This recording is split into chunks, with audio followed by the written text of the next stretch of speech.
This past week, as I was kind of thinking through and preparing for the message that we have this morning, and we're wrapping up a series called Unoffendable, where we're looking at this concept of how do we live lives where we're not in a constant state of offense. I was kind of thinking about, what are like moments in my life where, where there was something dangerous that happened, because I was thinking, I gotta set this up. I gotta kind of walk us into my first point here. And I was kind of brought to the first ministry position that I ever had. It's crazy to think it was 25 years ago, a little more than 25 years ago. I got my first job in ministry. It was at my home church. It was a church that invested in me, that led me to faith in Jesus, and also gave me my first ministry opportunity. And with that, there's just so many good stories, so many crazy stories, so many of life's moments happened in that ministry position. And one of it it ties in perfectly to what I'm talking about today. I was working on staff in our youth department at that church, and it was a normal week, no week outside of what we just expect week in and week out, but it was a Thursday, which in the church world is like the culmination of everything, because you try to wrap everything Thursday so staff can get Friday and Saturday off to be back here on Sunday. And it was sort of the end of that day. And at the end of the day, we were all kind of hanging out, and so it was me, it was the senior pastor, the youth pastor was off practicing a message he was teaching that weekend. We were just hanging out, having conversation in the youth office, and out of nowhere, like seemingly unexpected, there is a lot of noise, and there's like a ton of rustling that's happening, and I kind of instinctively look out of a window that's in the youth office, like, what is going on? As I look out the window, I see a cop come flying up, a door open, the cop jumps out of the car, he pulls out his gun, he points it at me, and he says, "Freeze!" And I'm standing in a window, no idea what is going on, what just happened. Needless to say, what we find out is we're exited out of the building, that right across the street from the church, there was a bank. And a bank was robbed, and the people fled the scene. They went to the church to take up, quote, sanctuary inside the church. And so all of us on staff, we're being sort of removed from the building. We're having to identify, yes, that person's on staff, that person's on staff, that person's on staff, as the cops are allowing us to leave the building. And they know that the suspects are inside the building. More than that, they've sort of traced the fact that the suspects are inside the kids' wing of the building. And so they kind of surround that part. It's not a big building, but they surround that part of the church. And they get on their megaphones and they say, "Hey, basically surrender yourself right now, or we're going to send the dogs in after you." And the suspects, they don't surrender. Sure enough, a few minutes later, the dogs go in. The dogs find the suspects. Eventually, the suspects do give themselves up. They're arrested. They're taken off the property. And we're all just taking this in. What is happening? Sometimes my wife gives me a hard time. She says, "Yeah, you talk about where we grew up, like we grew up in the hood. We didn't grow up in the hood." But I've got not one, but two bank robbing stories, guys. So I think I'm actually right in this category. Anyways, so we're standing outside. They get the suspects in police cars. They get them off. They're snipers on buildings. This is a surreal thing. And then after this all happens, the cops, they go in to sweep the building. And so they sweep the building. They're looking for any evidence that they can find. They're looking for any weapons that they can find. And after about a half hour, 45 minutes, or an hour of sweeping the building, the officer the command officer, I don't know what his official title was, but he comes up and he says, "Hey, we've swept the whole building, and we didn't find any weapons. We think you're safe." And then they just packed up and left. And I remember it's a Thursday, and it's wait, you think we're safe? The suspects were in the kids' building. The last thing we want to do is go off of a hunch that, you think we're safe, and we have a bunch of kids showing up on Sunday, and the kids "Oh, what's this?" Right? That's not acceptable. You can't just say, "Okay, the cop says he thinks we're safe." No, so we call volunteers, and we literally say, the whole building, everything has to come out of the building. Everything has to come out. Every toy needs to be opened. You need to look everywhere. We don't know if there's a gun. We don't know if there's a knife. We don't know what's in that building. But if it's something dangerous that's in that building, then by all means, we can't just risk it and say, "Hey, we hope the kids are fine," right? That makes sense. Wouldn't you agree? Some of you are "No, I wouldn't want to do the work. The kids will be fine. They'll figure it out." And so sure enough, we pulled everything out, we cleaned everything. There was nothing there. The cops were right. We should be okay. We were okay. But here's the point that I'm making.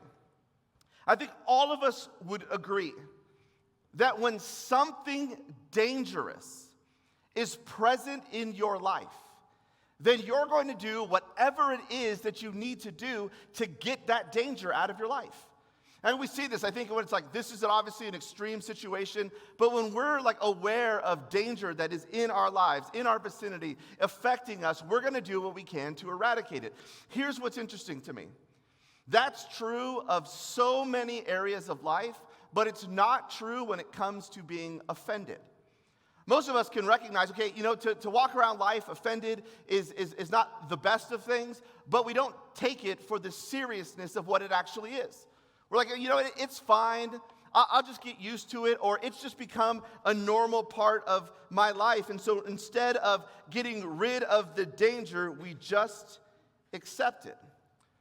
But on the contrary, what I would encourage us, what I would challenge us with is this reality that offense not only impacts our lives, but most importantly, it also impacts our heart and our soul. We talked about that last week, how being offended all the time carries a burden on your heart and soul.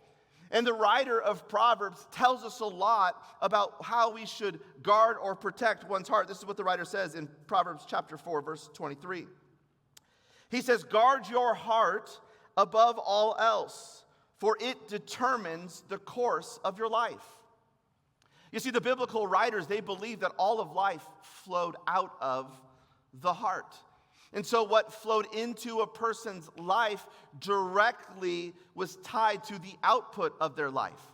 And again, because a lot of us, we don't think offense is a big deal, because we don't see it as this dangerous thing that is destroying our heart, we're prone just to allow it to sit in and to sort of just fester in our lives. They impact and affect our hearts, and it flows out into other areas of our life. But the writer says that we are called to guard our hearts. We guard our hearts against offense. We guard our hearts against the anger that fills our lives, that fills our heart when we get offended. I mean, have you found that to be true in your life? Like when you are offended, when you are deeply offended, or even like when you're on the surface level offended, do you find it true that anger is usually what is the emotion that floods in that offense? Yes? Most of us? I think it'd be really rare to be like, whoa, I'm so offended. Woo, that feels great. Like, no, like when we get offended, we just are filled with anger. And of course, the Bible talks a lot about the impact of anger in our lives. Now, here's what I don't think we realize. Anger is not an issue of circumstances. Right? That's what we think. I'm angry because this happened. I'm angry because of this circumstance. No, anger is an issue of the heart. Anger has nothing to do with what's happening around you. It reflects what's happening in you. And I know you've probably encountered or seen people who've had something happen in their lives. You're like, you should be so angry. Circumstances would dictate that you should be angry, but you're not. Why? Because it's not what's happening around you. Anger manifests itself by what is happening in you. And the thing is, that doesn't have to be true. Like we look at these people who can just deal with life circumstances and hold back their anger. Like, man, these people are incredible and they're unique. They are in part, but they also realize that life does not need to be controlled and ruled with anger. That we could actually live unoffendable lives, that we don't have to go around in this constant state of offense that is eating at our hearts and eroding our souls. But to get to that point, we have to talk about anger first. And Paul writes these words. He writes them in a letter to the church in Ephesus, and he writes these words from prison. And I want to just kind of walk through this together to get some perspective from the Apostle Paul. This is what we read in Ephesians chapter 4, beginning in verse 1. Paul says, "Therefore I, a prisoner for serving the Lord," I'm in prison because I'm following Jesus, beg you to lead a life worthy of your calling, for you have been called by God. He says, always be humble and gentle. Be patient with each other, making allowances for each other's fault because of your love. You see, Paul gives us this example of what it looks like for us to live a life higher than the life that we are currently living. And in the same chapter, Paul would go on to say this in verse 26 and 27. He would say, and don't sin by letting anger control you. Don't let the sun go down while you are still angry, for anger gives a foothold to the devil. Like, I think what Paul's saying here is so profound, and often this is something that is used when it comes to marriage. Like, I remember, like, even when Danielle and I were, like, going through premarital counseling, it was like, don't let the sun set on your anger. And there's truth to that, because when anger sits in our heart and our lives, it begins to root. But what Paul is saying here is about more than how we just deal with anger in our lives each and every day. Again, that's how most of us will apply it. Again, specifically in the context of marriage, like, okay, don't end today angry at my spouse, let's resolve it. But what Paul's getting at is more than just each and every day. This can also be applied to the seasons of life, because here's what I know. A lot of us can carry our pain and anger from one season to the next. And we carry it to the next season and to the next season.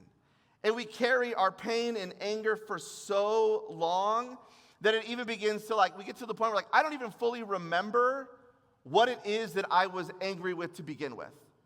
I don't remember the specifics of it. I don't remember how I got into this place, but I find myself constantly angry. And I think part of the reason why we allow anger to carry from one season to the next season, to the next season, to the next season is because we buy into the cultural mantra that time heals all wounds. And we think, okay, if I just give this enough time, if I just wait long enough, if I get far enough away from the incident that brought about my anger, that led to my offense, if I could just get far enough away from it, then I can heal from it. But let me just be clear. The mantra that time heals all wounds is a lie. It is a lie that we believe in, because time doesn't heal wounds. Jesus does. Jesus is the one who heals our anger and our wounds and our frustration and our hurt. What time does is time blurs our understanding of what happened in the first place, is what I said. Right? The further we get away from it, some of it, we can't even fully remember what got us down this road to begin with, but we think if with just enough time, I'll get better. No. With Jesus, you can get better. With Jesus, you can move forward. And the path to moving forward, the path to moving beyond our anger, the pathway to moving to live lives that are truly undefendable at their core is the pathway of forgiveness. You see, forgiveness breaks the hold of anger in our lives. But the truth is, I think a lot of us, even myself included at times, we have sort of a misguided view of what forgiveness actually is. And so I want to make just a few things clear. I'm going to talk about what forgiveness isn't fully, and then I'll say this is what forgiveness is. Some of us think, hey, if I'm to forgive someone, what I'm doing is I'm trying to minimize the offense. No, what they did was a big deal. I can't forgive them because I need them to understand how big of a deal what they did was. But here's what I need you to understand. That's not what forgiveness does. Forgiveness doesn't minimize an offense. What forgiveness does is forgiveness acknowledges the event. It recognizes that the pain and the experience and that the wound is real, but at the same time, it doesn't allow a person to be consumed by their pain and anger. And I think if we really just kind of wrestle with that truth in our lives, we understand, no, forgiveness isn't minimizing the offense, but it's not allowing the pain of that offense to rule over our lives. And I think there's something about us as people where we want We want that anger. We want that control because it feels like we can do something about it. And we like that. The second thing I think is forgiveness isn't the same as reconciliation. Forgiveness doesn't take two people. Reconciliation takes two people. Forgiveness just takes you. It takes you and a willingness to let it go, to forgive someone else, even if they don't earn it, even if they never know about it. I've shared this before, but one of the most profound things for me in my life and ministry was to sit down and to write some letters forgiving people for some behaviors, some actions, some just headbutting that we had. It was something that I needed to do to move to a place of forgiveness, even though those people never knew about it, never understood it, never even realized the extent of maybe the pain that it had caused me. Forgiveness isn't the same as reconciliation. The last thing is this: forgiveness isn't fair. And it's just not. And we can't pretend like it's about fairness. You know forgiveness isn't about fairness. And you know it because you live out a life where you don't hold to that standard. Right? Like when you do something wrong, when you make a mistake, when you mess up, you want other people to forgive you, right? Okay, just me. Apparently the rest of you want everyone else to hold you accountable. No, what happens is when we mess up, we're like, I'm so sorry. Will you forgive me for what I've done? Yes, I forgive you. Oh, thank you so much. Then someone else messes up. You're like, I will never forgive you. Right? Like we know forgiveness is not fair. Quick to apply forgiveness when it impacts us in our lives, but they're also very quick to hold a grudge and be angry when we don't want to forgive other people. Let me tell you what forgiveness is. Forgiveness is the act of letting go and not holding a sin against someone who has offended you. That's what forgiveness is. And of course, what does it mean to hold a sin? Well, you can just put it in there, put a word in there, right? Like forgiveness is the act of letting go and not holding anger against someone who's offended you. Forgiveness is the act of letting go and not holding hatred against someone who has offended you. Forgiveness is the act of letting go and not being jealous towards someone or against someone who has offended you.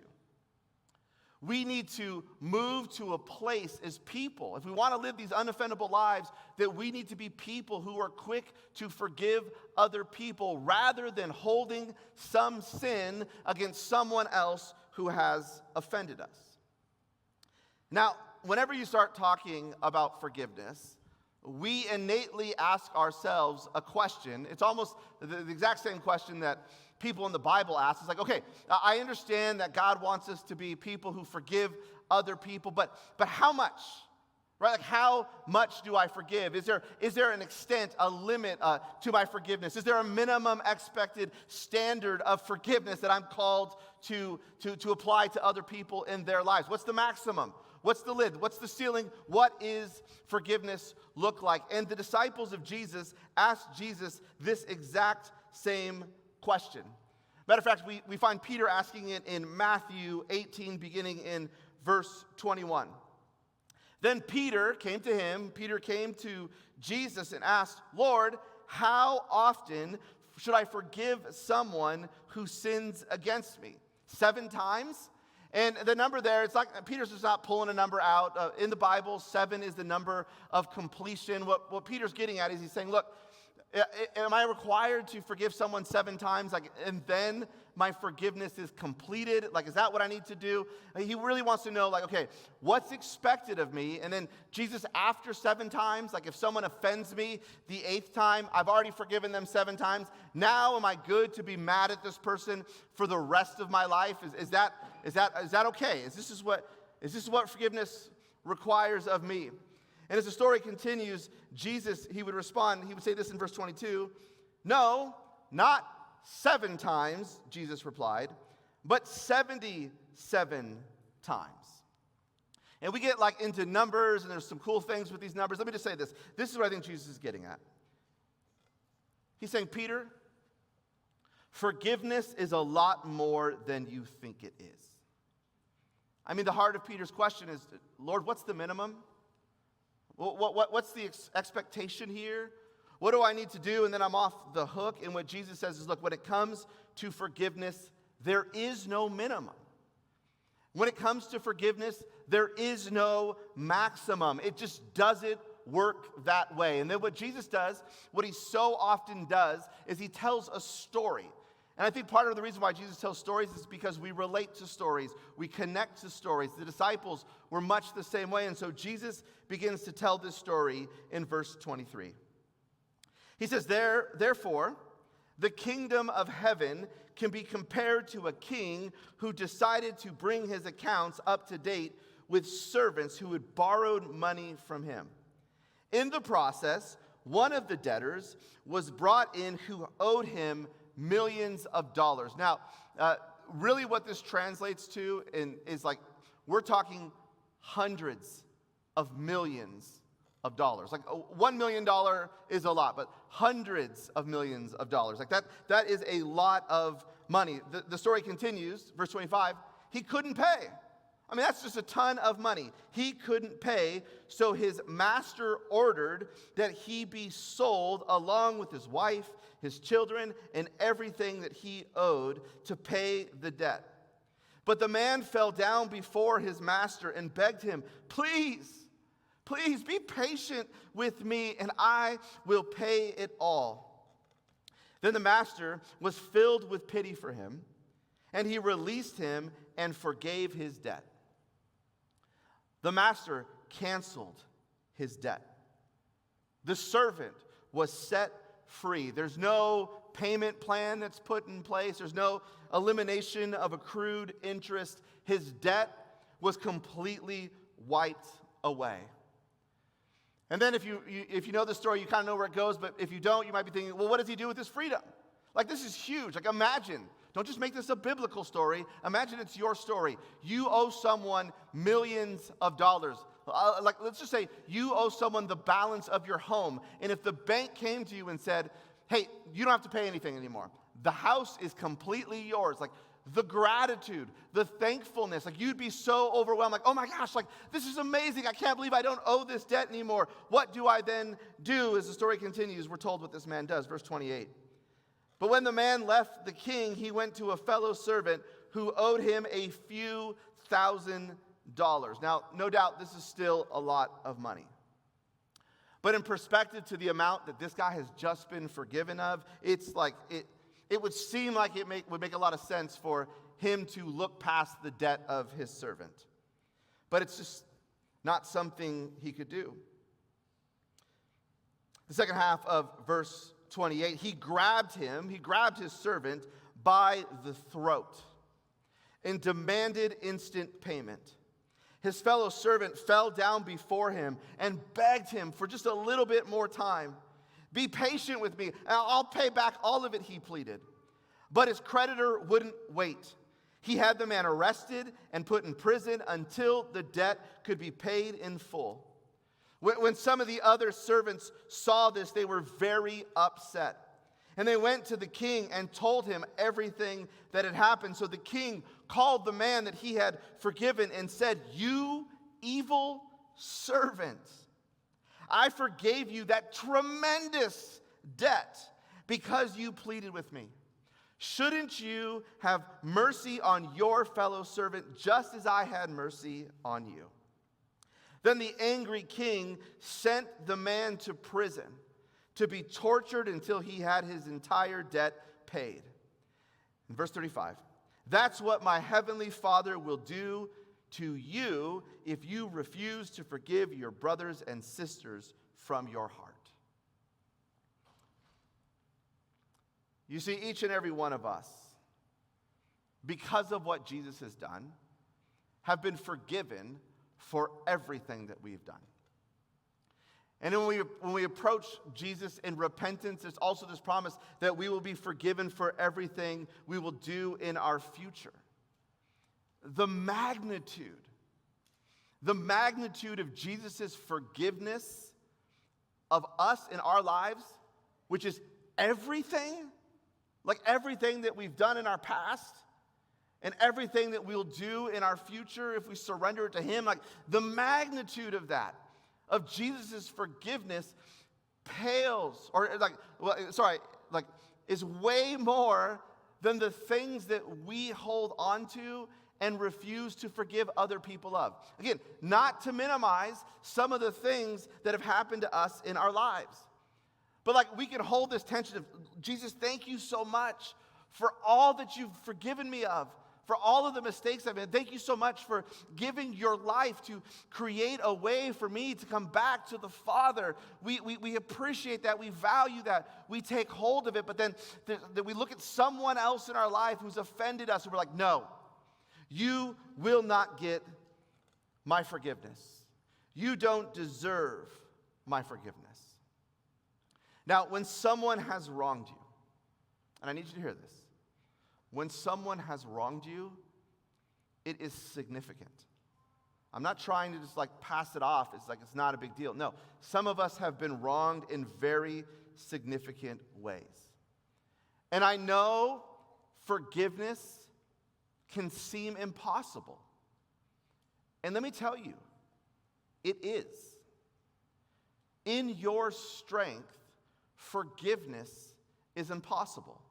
Whether you're holding an offense of a large magnitude or you're holding a surface level offense that we kind of talked about last week, to move to forgiveness on your own, it is impossible.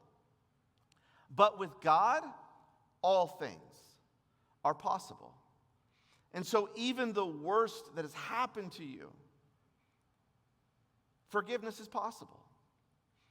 And I know we're all blown away when we see these stories that they could pop up in the news every so many years where it's someone has lost a child and they're in the courtroom and they're looking at the murderer of their child and they're like, I forgive you.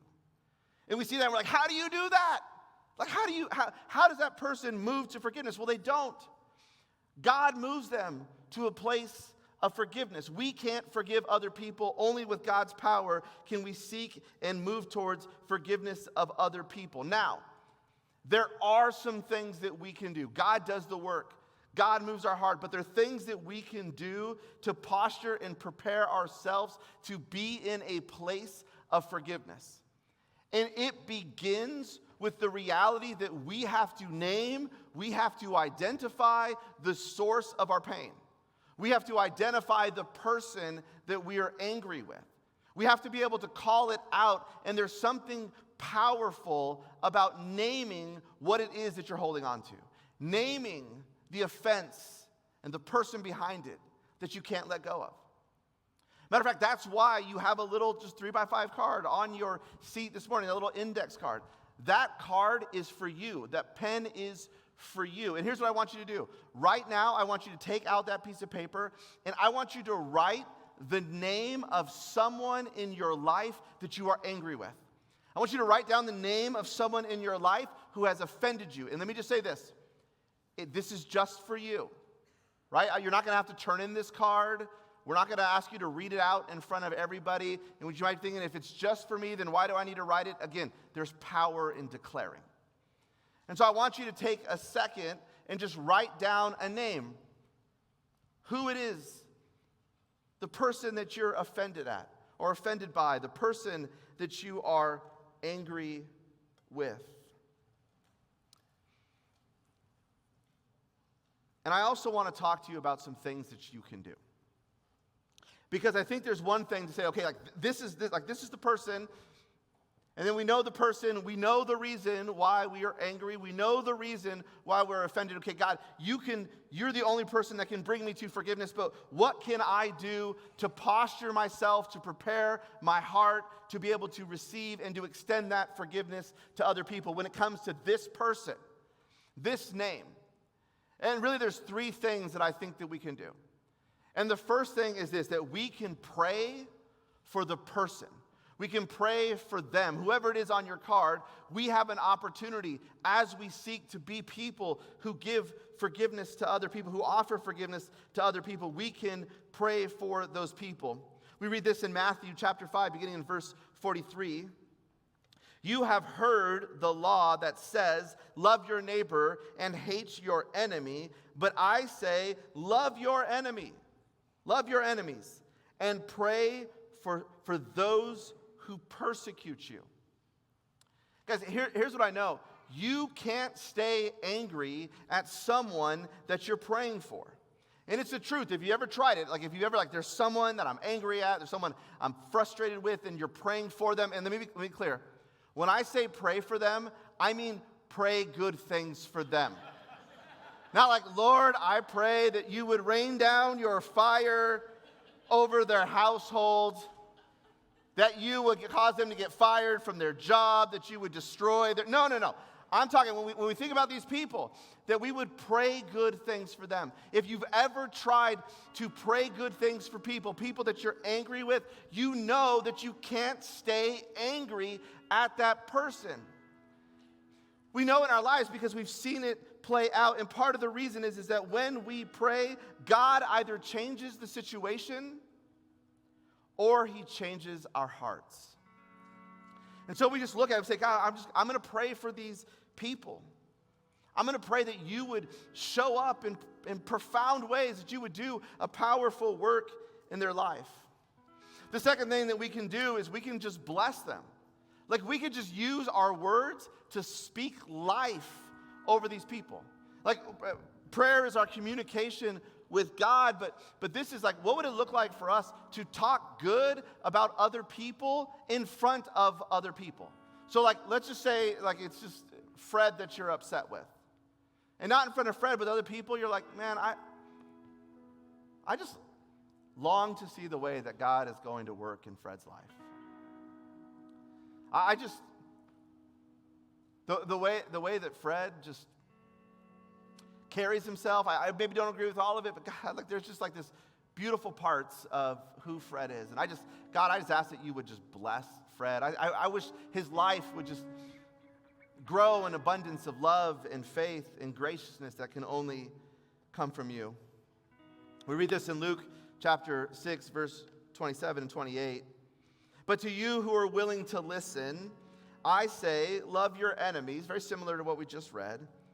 Do good to those who hate you. Bless those who curse you. Pray for those who hurt you. This idea of blessing people in our life that we're angry with, it's to allow our words to begin to reframe our expectations and our desire for their life. And so speak things over them. Speak things about them. Say nice things about them. Because to speak blessing on other people recognizes the reality that we are forgiven people. That we are people who've messed up. We are people whose lives are not perfect. We are people who fall short of the standard God sets for us day in and day out, but yet we have been forgiven of all of it. And so we posture ourselves as people willing to forgive other people. And the last thing is this. It's to do good to them. You know, the thing about the first two is it can kind of happen independently of the person. Right? I can pray for the person I'm angry with. I can say kind things. I can bless their life to other people without having to interact with them. But the third one requires us to interact with the people that we seek to forgive.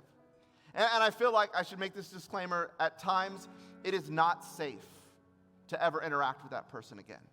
And so I want to be clear, I'm not asking you to step into an unsafe situation, but if it is a safe place for you to be, what would it look like for you to begin to move towards forgiveness by offering a public display of goodness to this person in their life?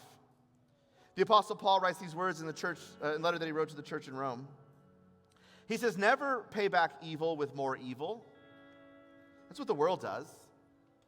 Do things in such a way that everyone can see that you are honorable. Do all that you can to live in peace with everyone. Paul says, dear friends, never take revenge. Leave that to the righteous anger of God. For the scriptures say, I will take revenge and I will pay them back, says the Lord. Leave it to God. Instead, if your enemies are hungry, do what? Feed them. If they are thirsty, give them something to drink. In doing this, Paul would say, you will heap burning coals of shame on their heads. No, we don't do it to heap shame on their heads. We do it because it's what our Savior does for us. We do it because it's the life that we've been called to live as we surrender our life to Jesus. Paul would go on. He would say, do not let evil conquer you, but conquer evil by doing good. You know, one of our values as a church is that we would be the kind of people, that we would be the kind of church that displays uncommon love, a self-giving kind of love, a sacrificial kind of love. That we wouldn't be like what the world sees, people who repay evil with evil, but that we would meet it with a posture of grace and goodness as we seek to do good to the people in our lives who've offended us. Paul says, make peace. Paul tells us, don't seek revenge, but to do good. And so I wonder, what would it look like for you to do good, to do something good for the person in your life that you're angry with? The person in your life that you've been offended by. So here's the thing, and we all know this. Deep down, we see it in Scripture, that forgiven people forgive people. That we've been so touched and moved by the grace of God, that we have been forgiven of all of our debts, that moves us to allow God to work through us to forgive other people. And the world's not going to make sense of it. They're not going to fully understand it, but what they're going to see through it is a group of people set apart from the world, called to live out the faith that looks like Jesus. And live lives in such a way that causes them to lean in and to seek why. Like, why do you do this?